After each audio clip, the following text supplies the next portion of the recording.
Uh, and something about this stave here, like it is typical in U-bow staves, and we have little priority areas. If you look earlier in the videos, this was a very stubborn knot, and remember I commented on just because it was big and obvious up here that once I got rid of it, which I did do, it would just go away. Well, that's not true. Come closer, Nathan. You can see this is a point here. There's a lot of material. There's kind of almost like a it's part of where the knot bottom of it is where it formulated from. It's very hard, almost crystallized. Now it's still very flexible. I do deal with this all the time, but I have to watch this all the way through because that behavior, as I told you, the knot up here, that behavior continues at some level all the way through the stick. So this has to be considered. So just because a knot or limb shadow looks like it's out of the way doesn't mean that you don't have to address it all the way through.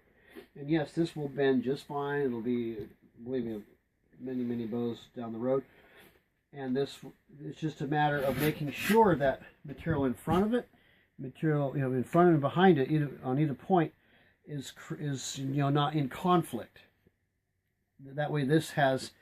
Because this here, as you can see in this corrugation, you have to consider how this is going to travel and how it's going to bend. We'll check that right now on the floor, see how it's tilting that. Okay, so I have to get rid of more material here off that riser because it's a little too heavy here. There's almost a divot formulating there. We don't want that to happen. It causes a kink and it could break there. So we have to pay attention to things like that. Sight down your bow. Look for as much surface travel here where it's flowing kind of a continuous line. You will get a bit of a kick here without choice because of this factor, but you want to have a fluidity here, and you don't want a bunch of bulk here interfering with that either. Like I just mentioned, in front of it or on either side of this knot point here. You keep looking at it and seeing where it's at. So here, what I'm going to have to do is I'm going to have to bring this down a little more, and I may even take the rasp because it's pretty heavy there still. And I will just keep working this down.